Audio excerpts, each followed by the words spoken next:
आप सभी का स्वदेश कॉन्क्लेव में स्वागत और अभिनंदन करती हूँ।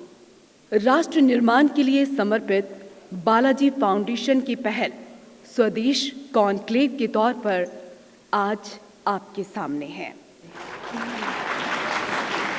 एपीएन न्यूज़ लगातार पिछले 2.5 दशक से अनवरत लोकोपयोगी समाचार का प्रसारण कर रहा है और हम बहुत ही तेजी से इसमें काम कर रहे हैं।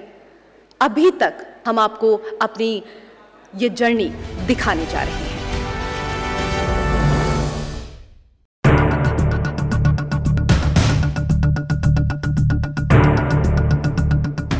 खबर है तो दिखेगी। इस टैगलाइन के तहत एपीएन न्यूज चैनल का संचालन एएनसी यानी entertainment and news communication media समूह के तहत किया जाता है। एपीएन न्यूज एक politico legal 24 hour news channel है जिसमें राजनीति से जुड़ी खबरों के अलावा प्रचुर मात्रा में लीगल खबरें प्रसारित की जाती हैं। एपीएन की पहचान निष्पक्ष, निर्भीक, विश्वसनीय और तटस्थ खबरें हैं। एपीएन को ब्रेकिंग न्यूज के साथ ताजा तरीन समाचार, विश्लेषण और टॉक शोज के लिए भी पहचाना जाता है। चैनल पर राजनीति, स्वास्थ्य, महिला, युवा, व्यवसाय जगत, मनोरंजन और धर्म समेत जन अभिरुचियों के सभी विषयों पर कार्यक्रमों का प्रसार किया जाता है।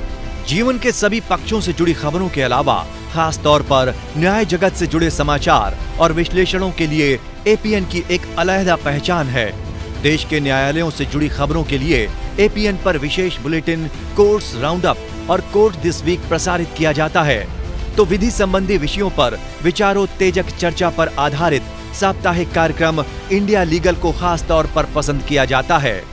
एपीएन वर्ल्ड में अंतर्राष्ट्रीय खबरों की झलक मिलती है तो मुद्दा, पक्ष विपक्ष और लोकतंत्र जैसे कार्यक्रमों में बिना किसी शोर शराबे के विषयों पर डिबेट और डिस्कशंस होते हैं। साथ ही हमारा विशेष N1 यानी नेपाल वन चैनल उत्तर पूर्व, सीमावर्ती राज्यों और दक्षिण एशियाई देशों में प्रसारित होता है।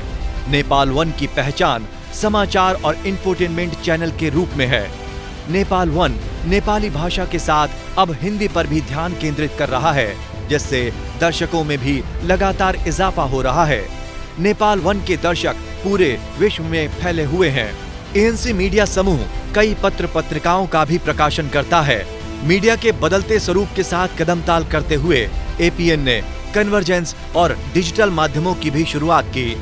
एएनसी द्वारा न्यूज वेबसाइट्स apnlive.com, indialegal.com और apnnews.in का संचालन किया जाता है।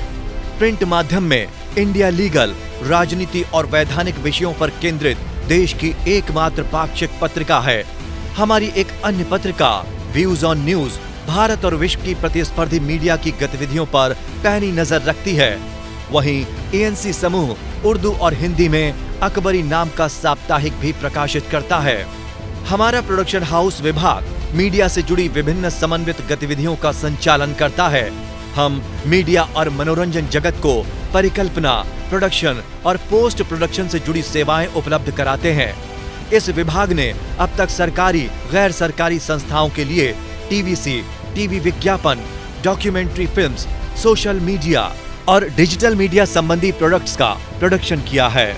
हमारी टीम के उत्साही युवा उन अनुभवी विशेषज्ञों के निर्देशन और देखरेख में काम करते हैं जिनके पास नामी प्रोडक्शन हाउसेज और कम्युनिकेशन एजेंसियों में काम करने का खासा तजुर्बा है। एएनसी के तहत एक डेडिकेटेड मीडिया मॉनिटरिंग सेवा TMM भी संचालित की जाती है, जो विभिन्न भाषाओं के 130 से ज्यादा टीवी चैनलों और प्रिंट माध्यमों का गहराई से परीक्षण करती है। इंडिया लीगल पत्रिका के जरिए आम नागरिकों को जागरूक और सशक्त बनाने के लिए रोजमर्रा की जिंदगी से जुड़े मुद्दों को उठाया जाता है। इंडिया लीगल सिर्फ कानूनी बिरादरी के लिए नहीं है, इसमें महत्वपूर्ण राजनीतिक, आर्थिक, कारपोरेट जगत, सामाजिक बदलाव को वैधानिक संदर्भों और मापदंडों के मद्देनजर महत्व दिया जाता है। प्रधानमंत्री नरेंद्र मोदी के आखिरी आदमी को न्याय उपलब्ध कराने के संकल्प को पूरा करने में इंडियन लीगल रिसर्च फाउंडेशन विशेष भूमिका अदा कर रहा है। यही नहीं, एएनसी मीडिया समूह विधि क्षेत्र में नेतृत्व विकास के संकल्प को पूरा करने में अपना अहम योगदान कर रहा है। इसी उद्देश्य से देश भर में लीगल लीडरशिप कॉन्क्लेव श्रृंखला आयोजित की जाती रही है, जिसका मकसद विधि क्षेत्र से जुड़े सामयिक विषयों पर सुप्रीम कोर्ट और हाई कोर्ट के वर्तमान एवं पूर्व न्यायाधीशों और कानून के जानकारों के बीच चर्चा आयोजित करना है। साथ ही ये न्याय को सर्वसुलभ बनाने की दिशा में एक गंभीर प्रयास है। हमारा उद्देश्य स्वाधीनता के 100 वर्ष पूरे होने पर भारत को दुनिया के शिखर पर स्थापित होने का उत्सव मनाना है। इसी कड़ी में ये बताने में हमें अपार हर्ष हो रहा है कि पिछले साल स्वदेश 2022 कॉन्क्लेव और टूरिज्म सेक्टर की चुनौतियों और उपलब्धियों के लिए आयोजित मंथन के जरिए हमने जो संवाद की प्रक्रिया शुरू की थी, वो इस साल स्वदेश कॉन्क्लेव 2023 में 100 से ज्यादा इन्फ्लुएंसर्स और देश के नीति नियंताओं के महामंच के तौर पर आपके सामने है।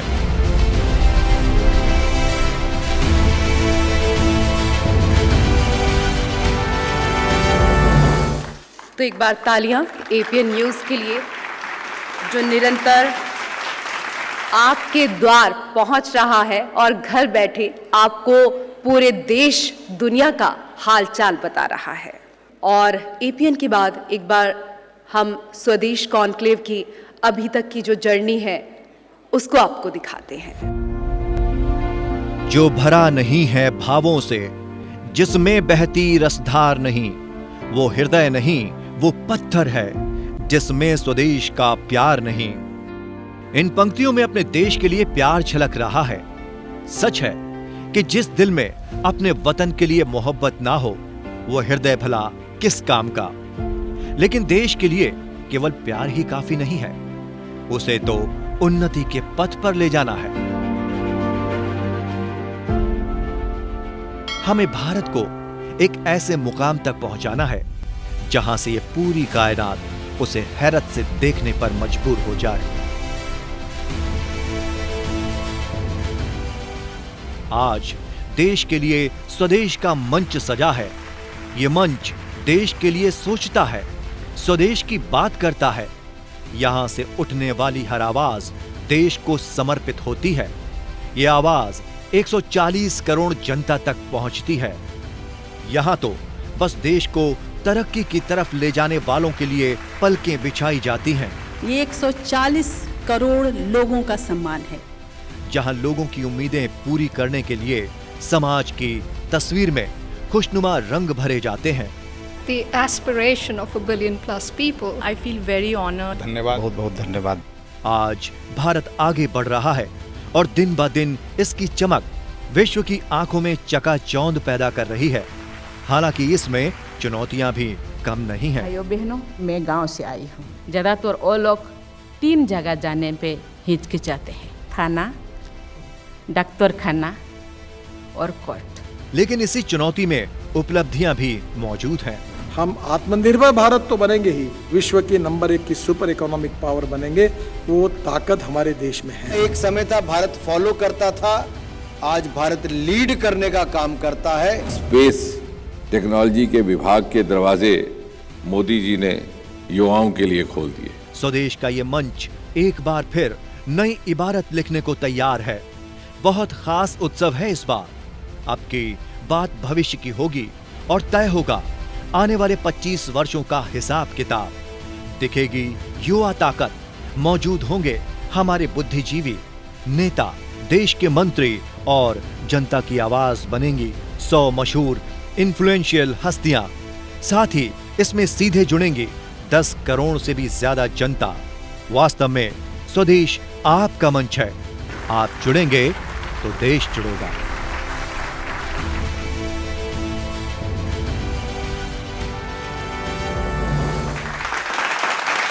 और हमारे बीच हैं एपीएन न्यूज़ की एमडी व एडिटर इन चीफ और बालाजी फाउंडेशन की चेयरपर्सन राष्ट्री राय जी।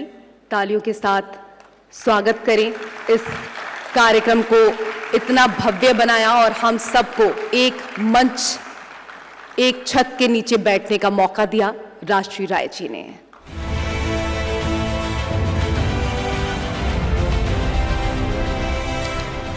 नमस्कार आप सबों को। और इंतज़ार की घड़ियाँ थोड़ी लंबी होती हैं पर ख़त्म ज़रूर होती हैं। बस कुछ ही लम्हों में ये कार्यक्रम औपचारिक रूप से शुरू होगा और उसके बाद बोलने का, सुनने का दौर भी शुरू होगा। लेकिन मैं बस इसके पहले कि अतिथि आएँ और हरदीप पुरी जी और तमाम मिनिस्टर्स जितने लोग आने वाले हैं आएँ, मैं बस 2-3 चीज़ें बहुत स्पष्ट कर देना चाहती हूँ कि ये आम तौर पर जैसे ही आप विज्ञान भवन में आएंगे, बचपन से हमारे मन में बहुत सारी तस्वीरें होती हैं और वो तस्वीरें यूँ होती हैं, ख़ासकर विज्ञान भवन की, जिसमें हम देखते हैं कि एक कोई बड़ा नेता आता है और वो बोलता रहता है और सामने लोग उबासी लेते हुए, नींद से भरे हुए मजबूर होते हैं सुनने के लिए। तो ऐसा ये कार्यक्रम नहीं है। जैसे कि मैंने जैसे ही एंटर किया था, मेरी कुछ इन्फ्लुएंसर्स से मुलाकात हुई, तब पूरा हॉल खाली था, 2-4 लोग आके बैठे थे। तो मैंने उनको यही कहा कि ये कार्यक्रम आपका है क्योंकि ये देश आपका है, क्योंकि आप जो कुछ भी कर रहे हैं उसका प्रभाव बहुत समाज पर पड़ रहा है। तो इस वजह से आप ये मानकर चलिए कि हमारी संस्था ने, हमारे चैनल ने आपको बुलाया नहीं है। आपको इसलिए यहाँ पर आना चाहिए था क्योंकि आप कुछ नया करने वाले हैं, क्योंकि आप इस देश के भविष्य को नई तस्वीर में बदलने वाले हैं। इसलिए जहाँ जहाँ आप लोगों ने जो जो कुछ किया है, इसकी वजह से आप सब लोग यहाँ बैठे हैं। इसलिए ये हमारा सम्मान है कि आप यहाँ पर आए हैं और इसीलिए आपको इस बात की सज़ा बिल्कुल नहीं मिलेगी कि अब आप आ गए हैं तो हमें सुनना ही पड़ेगा, बल्कि आप ये तय रखिए कि आप सभी को यहाँ पर बोलना है। आज ये तस्वीर बिल्कुल बदलने वाली है। आज आप लोग बोलेंगे और पूरा देश, पूरी जनता और ये नेता जिनको हम सुनने के लिए मजबूर होते हैं, ये सुनेंगे। बहुत बहुत धन्यवाद राजश्री राय जी। और हमारे बीच श्री हरदीप सिंह पुरी पहुंच चुके हैं।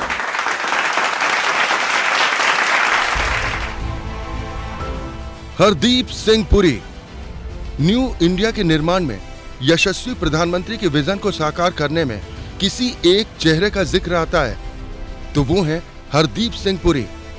देश के लैंडस्केप में शहरों का चेहरा बदला है, इसका श्रेय आपको जाता है। आप केंद्रीय आवास और शहरी मामलों के मंत्री हैं, भारतीय जनता पार्टी से राज्यसभा सांसद हैं। आपने मोदी सरकार की नीतियों को जन जन तक पहुंचाने और उसके क्रियान्वयन में बेहद अहम रोल निभाया है। आपने 1994 से 1997 तक और 1999 से 2002 तक विदेश मंत्रालय में भारत सरकार के संयुक्त सचिव के रूप में भी कार्य किया। राष्ट्र के प्रति आपका समर्पण और कर्तव्य निष्ठा करोड़ों देशवासियों के लिए प्रेरणा स्रोत है।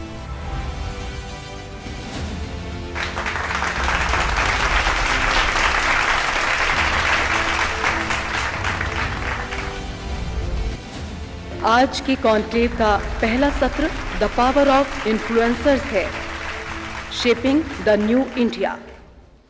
और इस पहले सेशन में आप सभी सवाल भी कर सकते हैं, लेकिन उससे पहले जैसा कि आप सभी जानते हैं कि किसी भी कार्यक्रम की शुरुआत होती है तो वो दीप प्रज्वलन के साथ होती है।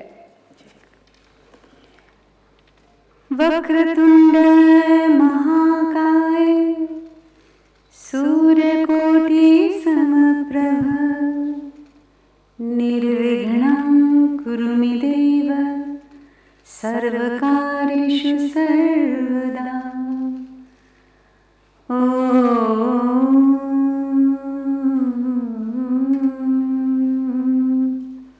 गाये गणपति जगवंदन शंकर सुवन भवानी के नंदन, शंकर सुवन भवानी के नंदन। गाये गणपति जगवंदन सिद्धि सदन गजवदन विनायक कृपा सिंधु सुंदर सबलायक। गाये गणपति जगवंदन मोदक प्रिय मुद मंगलदाता विद्यावारिधि बुद्धि विधाता गायी गणपति जगवंदन मांगत तुलसीदास कर जोरे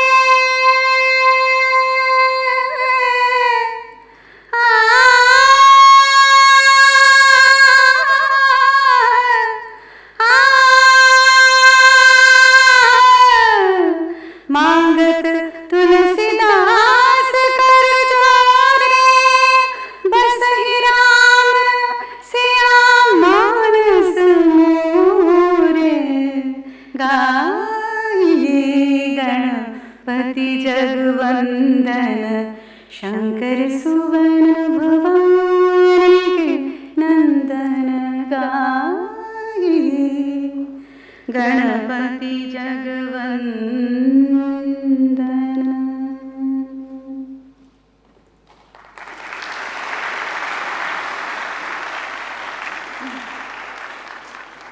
बहुत बहुत शुक्रिया मधुश्री जी। अब मैं श्रीमती राजश्री राय जी को आमंत्रित करना चाहूंगी कि वो सत्र परिचय कराएं और कार्यक्रम को उसके स्वरूप की ओर प्रेरित करें। श्रीमती राजश्री राय जी, तालियों के साथ स्वागत।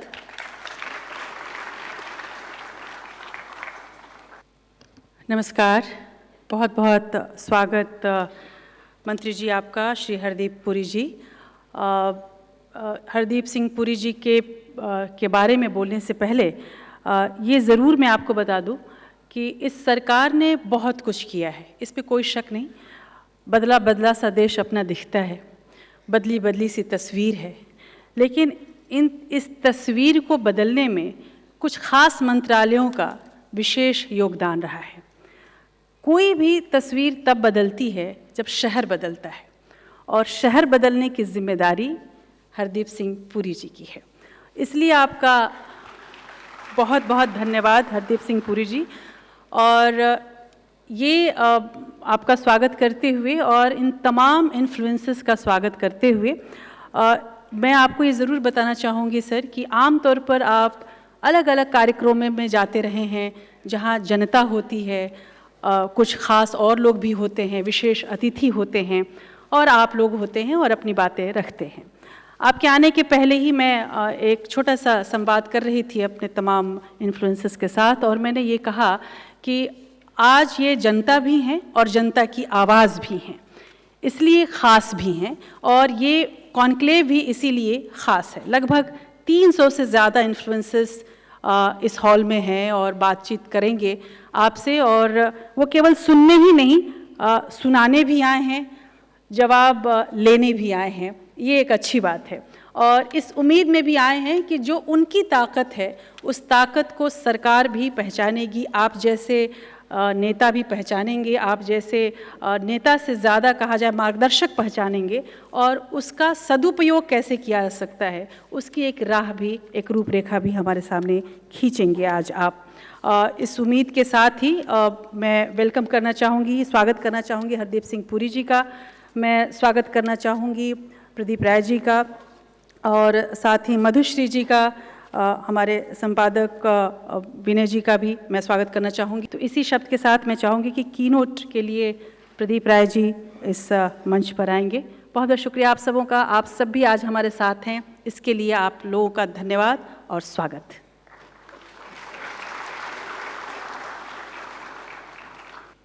Honorable Hardeep Singh Puri ji, the longest serving Housing Minister of India. He is Minister for Petroleum, Gas, Natural Gas and Housing and Urban Affairs. Madhusri ji, Rajshri ji and Binay ji. Honorable all these young superstars, guests and other family members of India. We can find so many personalities and persons from different spectrum, from education, health, stock, finance, and other areas of society. I congratulate Rashtriya ji for organizing such a program, especially to recognize and appreciate the efforts of these young influencers. We mention them influencers because we don't want to treat them as a natural media. If you take it from me with the definition, I will say that originally the mainstream media, which is called, has been replaced by this brainstream media. They have contributed immensely. They are still contributing in the society, and the way they are influencing the areas which was untouched, which was unexplored, are where the mainstream media lacks. In fact, they should have contributed, they should have made a program. What happens that when you start imposing something on the public in general, then public in general find its way that where they should go, and you all are reflection of the current society and the emerging India. I remember there was the day, I'm a student of history. So in 1857, Maulana Muhammad Wazir, he was the journalist. Those days, media was not like this. They used to write newspapers by hand, and those handwritten newspapers were assigned to 15 persons who have very good voice quality. And they used to read it loudly. And wherever the point when it was being read, people used to find and they used to go to listen, and 150 to 200 persons could listen the reading of the newspaper, and they all have to pay 1 rupee those days. So one single reading center, you have to pay 150, almost collection of 150 rupees those days. And later, the same journalist who was publisher of Delhi Akhbar, he was hanged because he supported 1857 first freedom movement. So he is the first journalist who was hanged in the freedom movement. The purpose of referring this is that when you transform from those handwritten newspaper to printed newspaper, then thereafter this social media, internet, and when you calculate everything, then you will realize that how this country and society changed. Normally newspapers, social media, they are reflection of society. If you want to understand society, you have to go to a prison, you read the newspapers, and you will find that what kind of society is this. Sometimes even films are reflection. So now the need-based content is actually being generated by all these young minds. And that need-based content is being appreciated in the way of your followings. So when you are being followed by millions, it means that you have contributed your quota and you are still in the process of such contributions. Earlier days, if you remember that all these books, novels like Kalidas, Chand Bardai, Bhushan, Tulsidas ji, they all wrote something which was reflection of those society and sanskars. In my opinion, this contribution is based on Sarvatra Mitra Bhavet, means the concept that everywhere we have to make friends. And all your followers are not only your friends, but they can also comment on you. If you are reading a newspaper, if you are watching or viewing a television, you can't comment. Even if you are not happy with the content, you can only criticize in your family, within your family, and it cannot reach to the other medium who is just forcing you. But you all, whenever you all are writing something or saying something, you all are open to seek public opinion, and sometimes you also improve yourself with those public opinions. Finally, I am a lawyer, and one thing what we all have seen, that you all have strengthened yourself in a way that you all are being welcomed and being recognized by each and every sector of society. There is one couplet of Mulama Iqbal that खुदी को कर बुलंद इतना कि हर तकदीर से पहले खुदा बंदे से खुद पूछे कि बता तेरी रजा क्या है. You all have done that. But if I convert into today's word, sometimes you all are doing great job, but some of the influencers, even if they have following, sometimes they make silly mistakes. And those silly mistakes attract certain government action, litigation, because sometimes you fall in the IT Act, sometimes you fall in the offenses under IPC. And the persons, rightly so, if they are offended, there should be a measure of rectification. And I am sure that everyone who is here, they are doing it with the full responsibility. For them, I will say thus the same thing, I just try to convert it, कि आप खुद ही तू ना कर post ऐसा कि हर post से पहले सरकार पूछे कि बता तेरी सजा क्या है. So, I really congratulate you all, and I am really overwhelmed to see you all here. I am really grateful, Rashri ji, that you all organized such a wonderful program. And this gathering is a memorable gathering, and this gathering, if each one of you are able to contribute for the nation, each one of you are going to contribute for the society, and ultimately, if India has to become Vishwaguru, you all gurus have contributions are also appreciated. Thank you so much. बहुत बहुत शुक्रिया sir. और अब हमारे मुख्य अतिथि जी का संबोधन होगा. इतने सारे इन्फ्लुएंसर्स आपको सुनने के लिए सुबह से बैठे हुए हैं. अगर आप 2 शब्द इनके लिए कहें और इनका उत्साह बढ़ाएं तो. प्रदीप राय जी, राजश्री जी, मधुश्री जी, विनय राय जी, और यहाँ उपस्थित आवर यंग फ्रेंड्स, आप ओपिनियन मेकर्स भी हो, आप सेलिब्रिटीज भी हो, you are artists, you are pioneers, you are experts, innovators, creators, but most important, I think you are change makers. So मैं आप सबको बधाई देना चाहता हूँ. पिछले 50 वर्ष से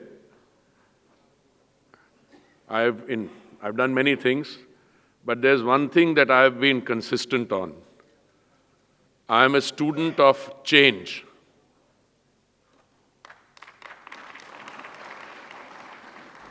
I'm a student of history, and I'll give you an example. A very famous person who is an historiographer, E.H. Carr, who was not a historian, he was actually a part of the British, the Foreign and Commonwealth Office. He was an intelligence operative, if I remember correctly. He says, what is a fact? आजकल हम लोग जब आपस में चर्चा करते हैं, तो जितने लोग मेरे मित्र लोग बैठे हुए हैं, वो एक ही फैक्ट को लेके, लेट्स से इस रो में 3, 5, 8 लोग हमारे मित्र बैठे हुए हैं, वो एक अकरेंस को 8 अलग अलग तरीके से उसको डिपिक्ट कर पाएंगे. Let me give you an example which Carr gave. He said, the Caesar, the Roman emperor, crossed the Rubicon, the river, on such and such date. That's a fact. That's empirically verifiable. But that fact does not reveal 1 or 2 or 3 or many facets, which is what? Was Caesar the first to cross the Rubicon? How many people? Was it 10 people who crossed the Rubicon before him, or 100 people, or 1,000 people? And how many crossed the Rubicon after him? Then I want to fast forward, और मैं ये जो आपसे मैं interaction कर रहा हूँ, मैं political lens से नहीं कर रहा हूँ.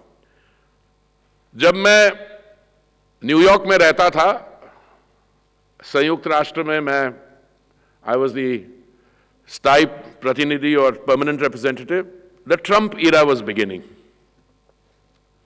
I've even got a book on that. I was one of the few people who predicted a Trump victory at that time. And that book is called Delusional Politics. माफ करिए, मैं अपनी किताब को प्रमोट नहीं कर रहा हूं. मैं सिर्फ आपको जो आप काम करते हैं उसके बारे में कुछ बताना चाह रहा हूं.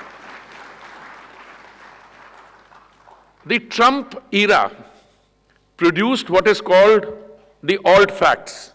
अब मैं क्यों आपको इतनी लंबी लॉन्ग वाइंडेड एक्सप्लेनेशन दे रहा हूं, क्योंकि जो रिटन वर्ड है, जो प्रिंट मीडिया है, मैं राजश्री जी से कह रहा था अभी कि जब प्रदीप राय जी बात कर रहे थे कि यू हैव टेकन ओवर और you are more influential than the print media, मैंने ताली नहीं मारी, because I don't want the word to get around कि मैं प्रिंट मीडिया के खिलाफ हूं, because I need them also along with my young friends who are in the social media influencers.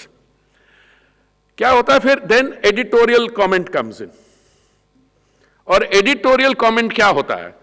मान लीजिए आप ये मान के चलिए कि आपके पास दुनिया में सबसे बढ़िया न्यूज गैदरिंग टीम है और वो टीम जो है आपके सामने फैक्ट्स को एकदम अनबायस तरीके से रखती है, पर एडिटोरियल तो एक और भी काम करता है, वो अपनी ओपिनियन एडिटर साहब की या जो एडिटोरियल टीम होती है या एडिटोरियल बोर्ड होता है उसकी ओपिनियन देता है।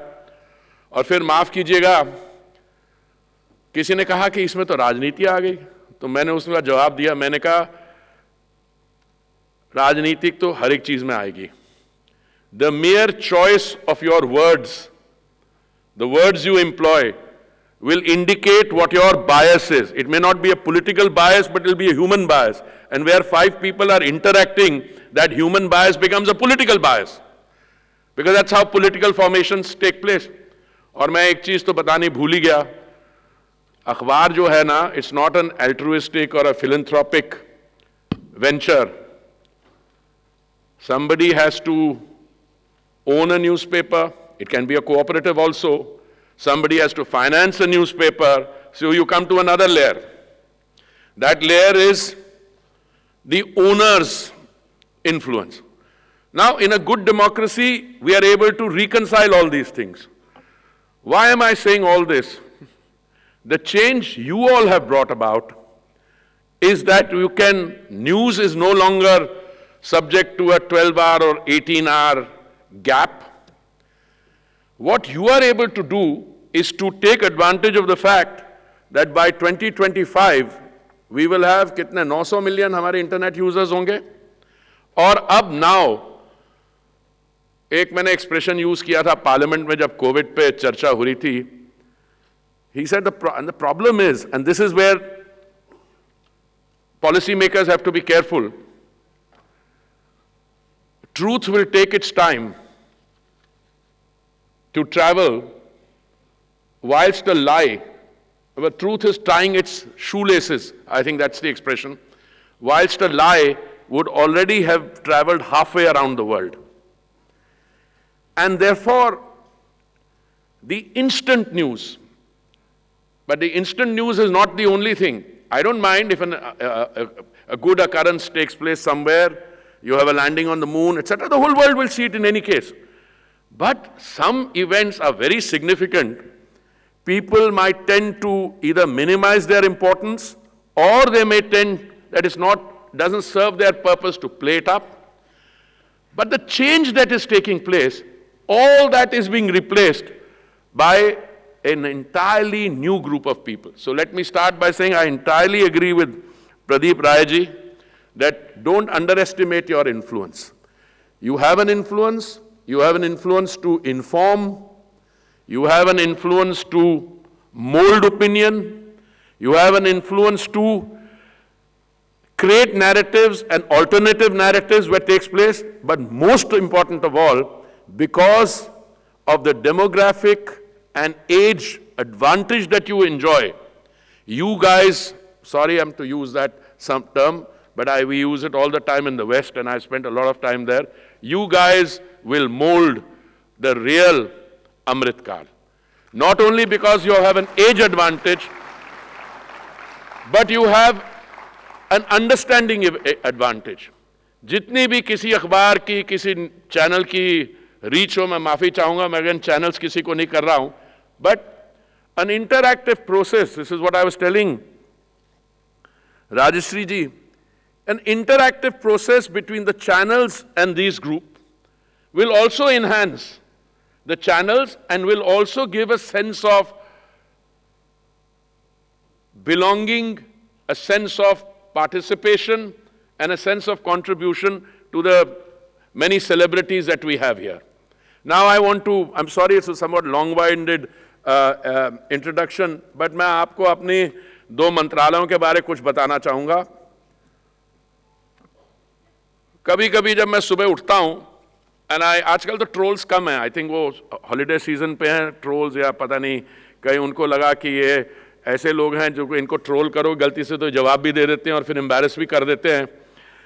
देखिए, अर्बन सेक्टर के बारे आपने कहा, प्रदीप जी, आपने कहा that I've been the longest serving housing or urban affairs minister, and I don't know whether that was a compliment or it was intended. No, but I have a different way of looking at it.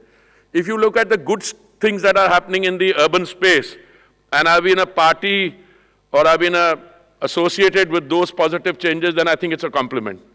But you know, the urban space is something which the challenges are so many. और मैं आपको 1-2 छोटे से उदाहरण देता हूं। जब when we became an independent country 1947 की बात कर रहा हूं, हमारी जनसंख्या उस समय कितनी थी? 35 करोड़ थी। और इस 35 करोड़ जनसंख्या में हमारी जो अर्बन पॉपुलेशन है 17% थी। हमारा लैंड एरिया तो चेंज नहीं हुआ।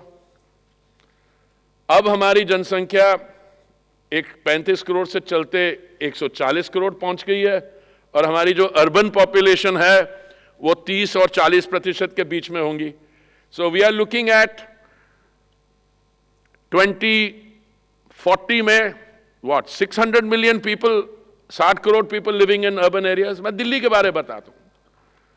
जब मेरी प्रीवियस जनरेशन रेफ्यूजीज बन के आए और 7-8 लाख दिल्ली की जनसंख्या बढ़ी, तो दिल्ली की 1950 या 51-52 का जो सेंसस था, उसमें दिल्ली की जनसंख्या is recorded as 22 lakh.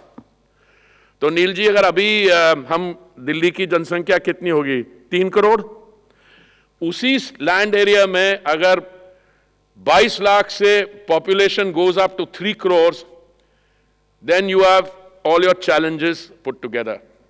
But what we have done, rather what the Honorable Prime Minister has done, I think that is important. जो 10 साल 2004 और 14 के बीच में जो यहाँ पे दिल्ली में यूपीए और कांग्रेस की सरकार थी, उस समय total spend on the urban space, इसका क्या मतलब है? जो भी उनकी योजनाएं थी केंद्रीय सरकार की, मैं राज्य सरकारों की बात नहीं कर रहा हूं, केंद्रीय सरकार की जो भी योजनाएं थी उनको सब मिला लीजिए तो 10 वर्ष में total expenditure was 1,78,000 crore, 1,78,000 crore. और मोदी जी ने जब दायित्व संभाला 2014 में, he also inherited challenges. But most of all, he inherited a negative mindset. Negative mindset ये कि urban space, people were not happy dealing with it. They thought India's future lay in the rural space, in rural development. May or may not be correct. As a result of this, the West described India as a reluctant urbanizer. But जब मोदी जी आए, उन्होंने इस challenge में एक opportunity देखी, and the urban spend in the 9 years between 2014 and 23 has gone up to 18,07,000 crores, which means कहाँ 1.78 lakh crores to 18.07 lakh crores. You just see the increase. I can give you the statistics in all the other schemes put together. प्रधानमंत्री आवास योजना, जो उनकी योजना थी कांग्रेस सरकार की, उसमें जितने आवास बने, you can count them literally on your fingertips. We took that in the urban space to 1,19 lakh homes. अगर उसमें ग्रामीण क्षेत्र आप ज्वाइन करते तो 3 करोड़ आ गए हैं। 2014 में जब मोदी जी की सरकार आई, the waste that we produce, by waste I mean the kachra, only 15% of that waste was processed. What happened to the remaining 85%, the evidence is there for all of you to see. You've got these huge legacy dump sites with no attention being paid how to deal with them. Today, from that 15% waste processing, we have gone to nearly 80% waste being processed. Now I say to you, probably the amount of waste we produce has also gone up. Therefore, the figure of 78 or 80% is even more impressive. जब the स्वच्छता आंदोलन started, मैं आपको याद करवाना चाहूंगा, apart from the fact when the Honorable Prime Minister was Chief Minister of Gujarat, and thereby hangs a little story, and I rewind back to 1916. Mahatma Gandhi, much before national independence is the main priority attention. Mahatma Gandhi, he was then not yet Mahatma Gandhi, he was, a very influential person with the kind of influence that you have, but of a very social kind. He was giving a lecture at the Banaras Hindu University, I think Banaras Hindu College, और उन्होंने कहा, last evening I went around. He was looking for God, but more important, he was looking for cleanliness. और उन्होंने ये कहा कि I couldn't find it, which was a severe indictment to what we were doing. The only other political leader who took that challenge up after Mahatma Gandhi was Prime Minister. Before he became Prime Minister, as Chief Minister of Gujarat, he implemented a cleanliness scheme like that. इसलिए जब उन्होंने दायित्व दिल्ली में संभाला, 15 अगस्त 2014 में उन्होंने कहा कि by the time we celebrate the 150th birth anniversary of the Mahatma, that is on 2nd October 2019, India should be open defecation free. The good news is that we were able to do it with the exception of one state, उन्होंने भी बाद में कर लिया. But the achievement comes not from the fact that जो हमने हमारा शौचालय बनाने का टारगेट था, individual household toilets या community or public toilets बनाने का टारगेट था, that was completed. No.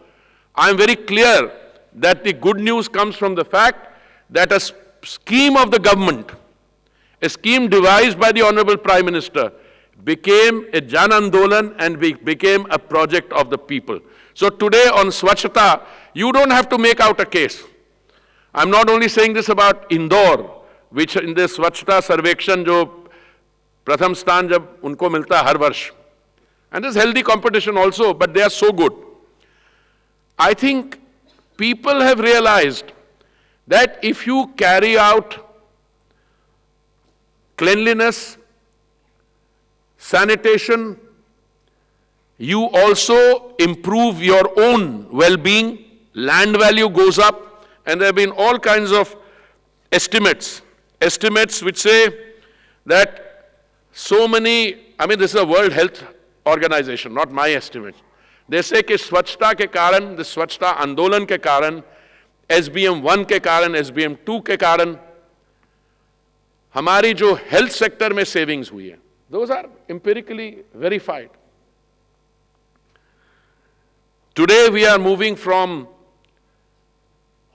garbage-free cities, we are moving to solid waste processing at a level which will compare with the best countries in the world. मैं, क्योंकि समय कम है, I want to go to Ujjwala scheme, मेरे दूसरे मंत्रालय में, petroleum and natural gas. पहले क्या होता था? You had to go out, collect firewood, then you used coal, then you used kerosene, and you can take the adverse toxicity impact of all those. Ujjwala Yojana आने से, and I'm making a broader point, 2014 में number of gas connections, LPG connections in the country 14 crore थे करीब. आज वो 14 करोड़ 2014 में थे, आज 33 करोड़ है. और उज्ज्वला योजना जिसमें आपको फ्री कुकिंग स्टव, और गैस सिलेंडर मिला। वो 2016 में जो योजना शुरू की थी, 8 crore cylinders and connections were given by till 2019, और आज that figure stands eight 9 crore 60 lakhs. मुझसे पूछा जाता है ये 10 पे क्यों नहीं आप राउंड ऑफ करते? भाई अगर जरूरत होगी तो मैं मानता हूं कि माननीय प्रधानमंत्री जी 10 पे क्यों, जो भी जरूरत होगी वो करेंगे। और महामारी के दौरान when economic activity had come to a grinding halt, 3 cylinder मुफ्त दिए गए। I think I need to wind up. I'll do 2 things. One is, if you look at our metro network, it's not just economically weaker section below poverty line. Why is it necessary to have a good urban transport system? For the simple reason, your policy or a good policy is moving people around, not moving cars around. Delhi to abhi bhi bachi hui hai thodi si, because you can still get from one point to another, but दुनिया में कई ऐसे शहर हैं जहां पे small distances को cover करने के लिए आधे घंटे से अधिक लगता है।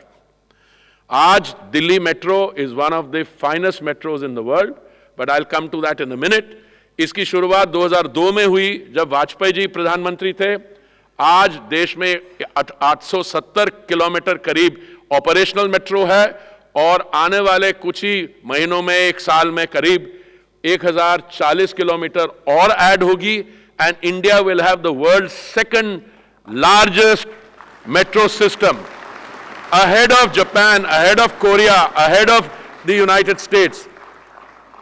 Today, on a good day, Delhi Metro carries 65 lakh people in a day. अब इसमें again, I am taking a pot shot at those who promise freebie politics. मैं नया मंत्री बना था, और मेट्रो का यहाँ पे दाम जो भाड़ा जो है, फेयर्स 8 साल से बढ़े नहीं थे। तो जब पहला इंस्टॉलमेंट तो हो गया था मई 2017 में, जब मैं नया मंत्री बना था, तो मुख्यमंत्री जी ने मुझसे कहा कि इसको रहने दीजिए, मत बढ़ाइए। तो मैंने कहा अंकिल, इसका कैपिटल लोन कौन देगा वापस? तो उन्होंने थोड़ा हल्ला मचाया, और उसके बाद लाइन में आ गए। बिकॉज अगर आपने दिल्ली मेट्रो बनाई है 27,000 करोड़ का लोन लेने के बाद, अगर लोन लौटाएंगे नहीं तो जो बाकी मेट्रो लाइंस के लिए एक्सटर्नल फंडिंग हो रही है वो कहां से आएगी? And I now want to conclude my final point. Periodically यहां हल्ला मचता है, पेट्रोल प्राइस बड़े हाई हैं, डीजल प्राइस बड़े हाई हैं। भाई स्टार्ट विद द अंडरस्टैंडिंग कि यहां पे petrol prices and diesel prices are lowest amongst any of the countries in our neighborhood, and the percentage of increase in comparison with other countries, US, Japan, Korea, is also the lowest. Why? Because you have a prime minister जिन्होंने जब कच्चे तेल का दाम $19.56 से बढ़कर 128 पहुंच गया, और लगा कि यहां पे दाम बढ़ेंगे क्योंकि आपके जो कंजम्पशन है, you are dependent 80% on imports. तो उन्होंने क्या किया?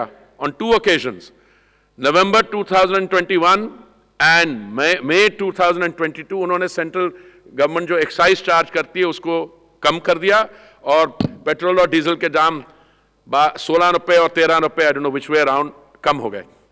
Today, therefore, we can say with confidence, we have managed to address all 3 challenges: availability, affordability, and sustainability. But sustainability, I think we will need a new session, because sustainability is the most important. How we move to biofuels, how we are moving to green hydrogen. Again, that is your generation's fuel. My generation's fuels are on the way out, as my generation is also on its way out. It's a fact. You will inherit, I mean, I was talking to Pradeep Rai ji, aap mein se kuch log hain, you are 20 years old, or less or slightly more. You will inherit this world, and you will also shape it. So thank you very much for giving me a patient hearing, and I apologize, I took a little longer than I had expected to. Thank you very much. बहुत बहुत शुक्रिया माननीय मंत्री जी। मंत्री जी, जब आपने ये संबोधन दिया और तमाम सवालात यहाँ पे घूम रहे थे, इन सवालों के बीच में ये जो शुरू होगी पारी, और उसके पहले मैं आपसे ज़रूर जानना चाहूँगी कि आपके हाथ में हमारे सर पे वो मंत्रालय है जो हमारे सर पे छत देती है, और आपके हाथ में वो मंत्रालय है जो हम तक खाना पहुंचाने का माध्यम है, गैस वो देती है। आप अगर मुझे, हालांकि इन्फ्लुएंसर्स तो काफ़ी सारे काम करते हैं, लेकिन इन सब की एक ही इच्छा है कि आम लोग जो हैं वो उनकी बात को सुने, समझें और वो उनसे प्रभावित हों। मैं आपसे ये ज़रूर जानना चाहूँगी मंत्री जी कि एक राम राज्य की कल्पना हम करते हैं, ऐसा क्या कोई ऐसी योजना आप बना रहे हैं जिसमें सबको छत और सबसे सस्ती गैस हमें मिल जाएगी?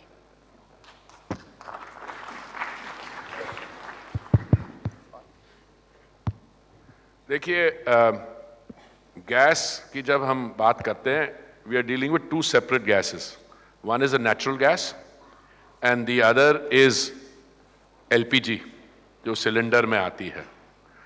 जो एलपीजी है, that is essentially, my team should correct me if I am wrong, that's essentially used for some for cooking, but largely for other purposes also, industrial purposes, for the automobile sector also, but LPG is essentially for in the rasoi.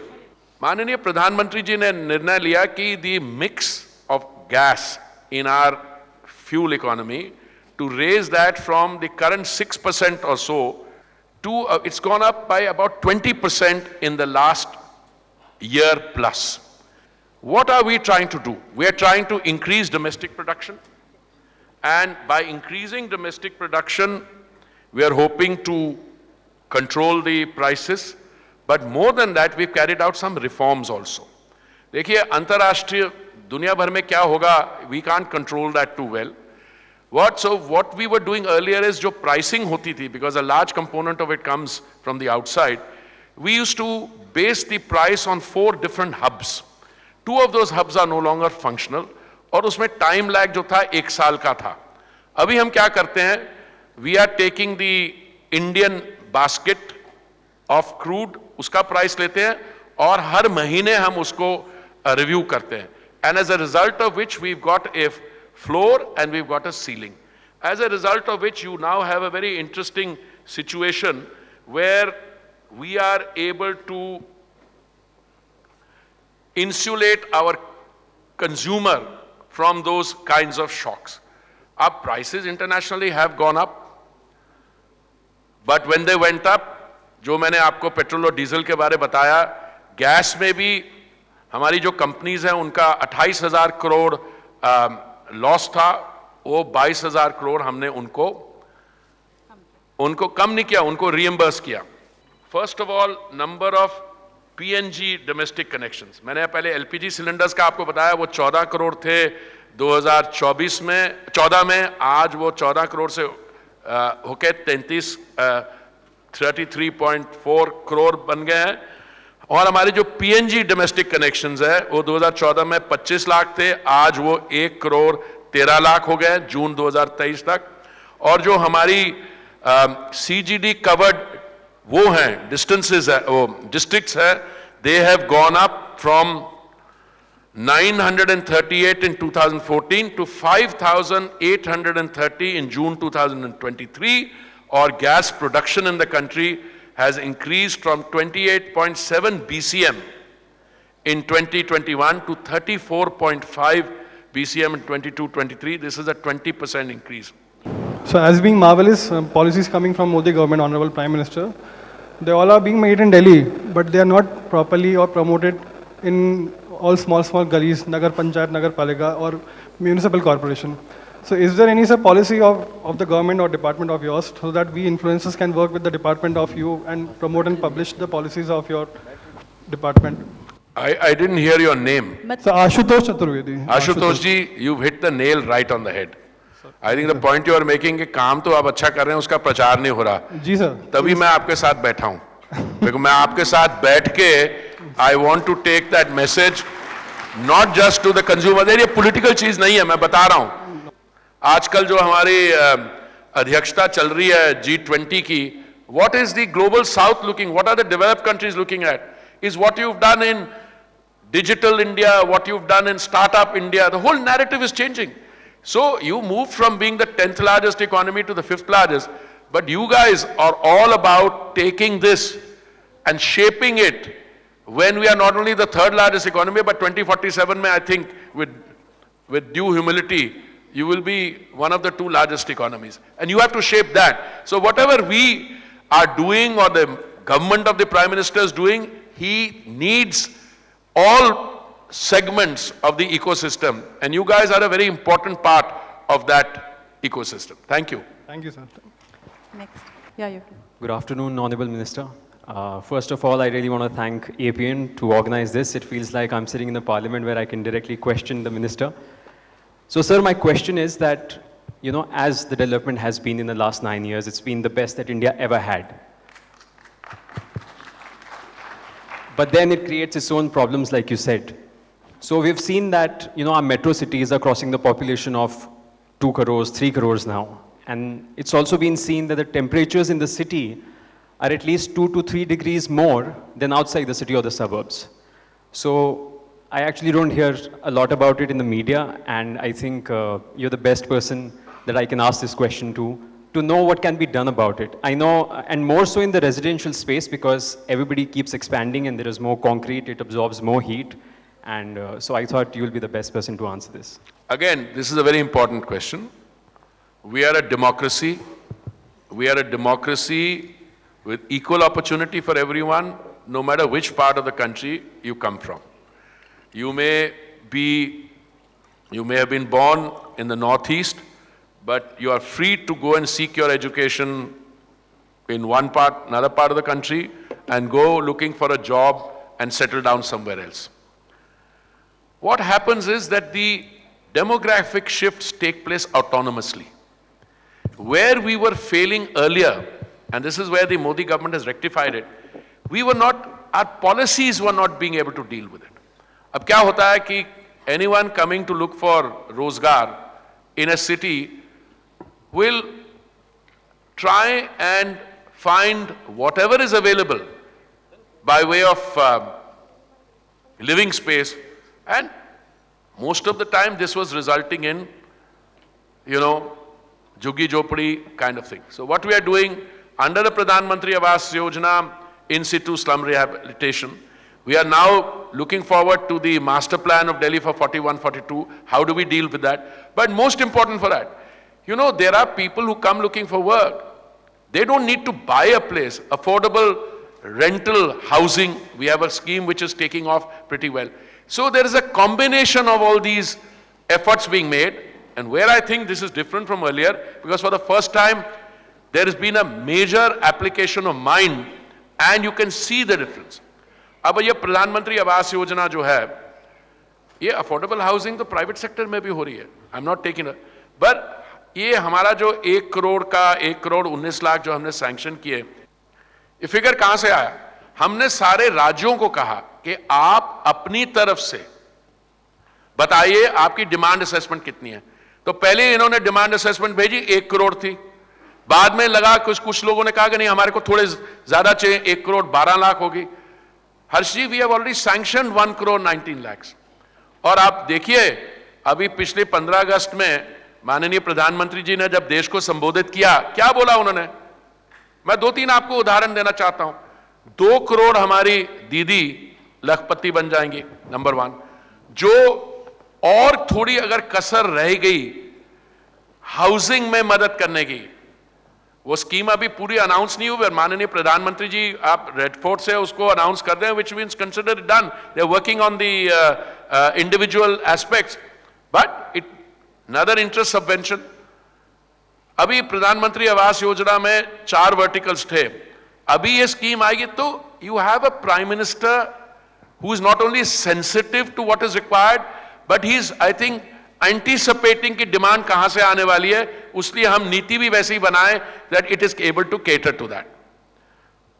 So absolutely on target. जो लोग illegal कर रहे हैं, जब मान लीजिए जैसे हम बहुत अनऑथराइज्ड कॉलोनीज इलीगली आए हैं, उनकी हमने एक योजना लाई है, the unauthorised regularisation of unauthorised colony, PM Uday. और बाकी पर अगर आप किसी और सरकारी जमीन पर जाके कब्जा कर लें तो हल तो एक ही होगा, बुलडोजर चलेगा वहाँ पे, और उसमें SIT बनी हुई है उसके लिए।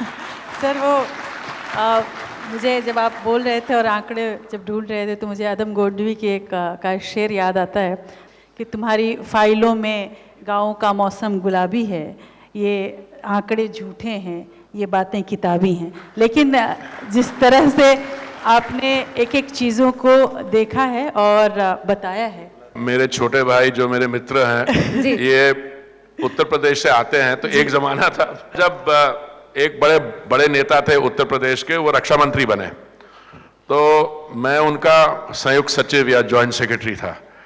तो मुझे उन्होंने एक दिन बुलाया और कहा कि यार बहुत तकलीफ हो रही है। मैंने कहा बताइए नेताजी क्या है।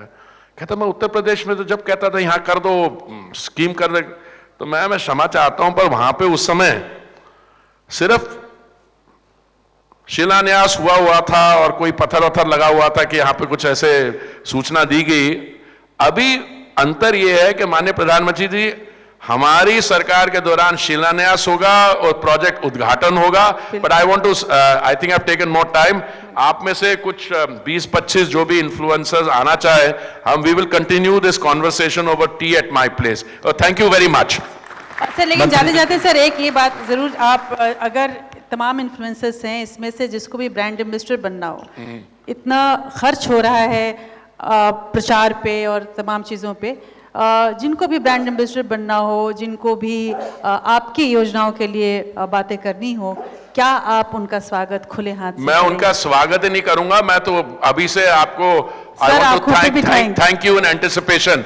देखिए ये एक, मैंने बोला ये एक सरकार की योजना नहीं रही है, एक जन आंदोलन बन गया है। तो यार जन आंदोलन में तो आप उसके you are participants and beneficiaries of that ecosystem. So आपका बहुत ही इसमें contribution is required and we will welcome it. Thank you. और अब बारी स्वदेश सम्मान और स्वदेश अवार्ड की। इस लिस्ट में सबसे पहले हम स्वदेश अवार्ड दे रहे हैं डॉक्टर क्रैग कुक।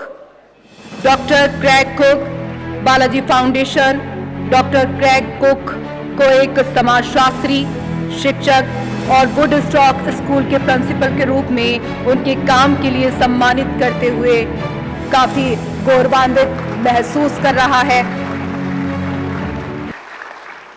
मधुश्री।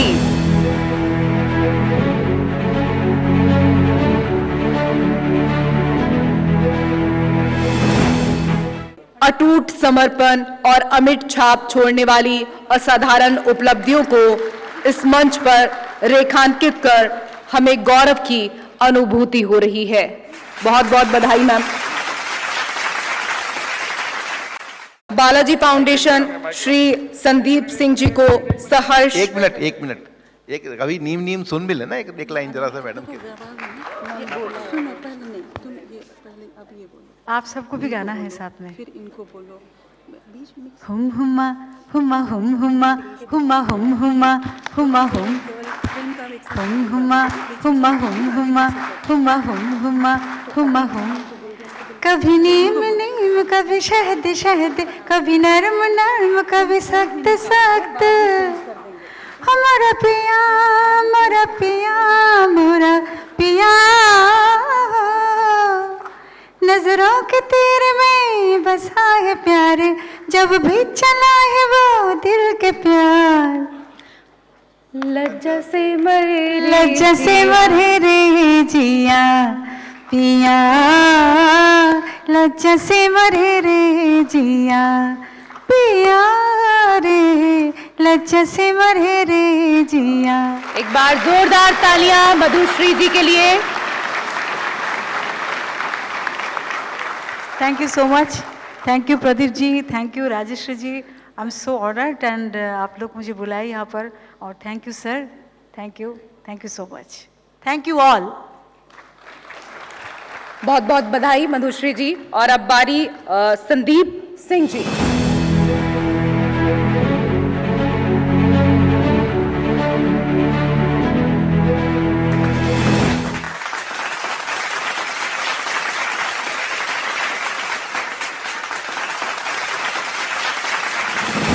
सुश्री रचना फड़के रानाडे।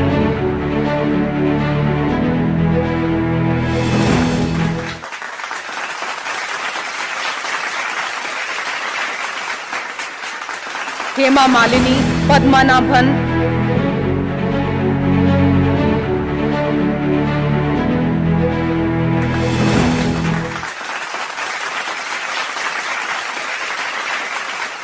श्री अनंत लाढ़ा जी,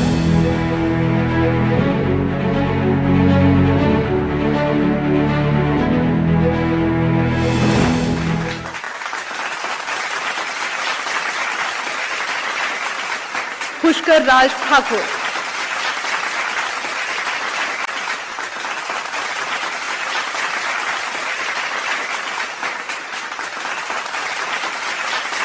काव्या,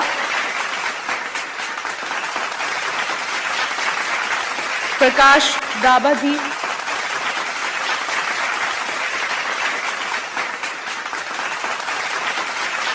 और अब मैं निवेदन करूंगी श्री विनय राय जी से कि आप धन्यवाद ज्ञापित करें। इस गौरवमयी सभागार में जिस तरीके का वाद संवाद हुआ, उससे एक चीज़ तो स्पष्ट है कि अमृत काल में जब मथा जाएगा तो कुछ अमृत भी निकलेगा और कुछ विष भी निकलेगा।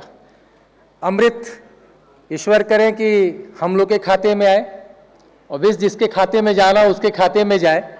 लेकिन हरदीप पुरी जी के पास वो विभाग था जो कि रोटी कपड़ा और मकान की जो परिकल्पना की जाती थी, तो उसमें कम से कम ईंधन के रूप में आप गैस की सप्लाई कर रहे हैं और छत के लिए कम से कम आप घर की व्यवस्था कर रहे हैं। तो इस सभागार में जो आपने उद्बोधन किया, आपका बहुत बहुत धन्यवाद और आभार।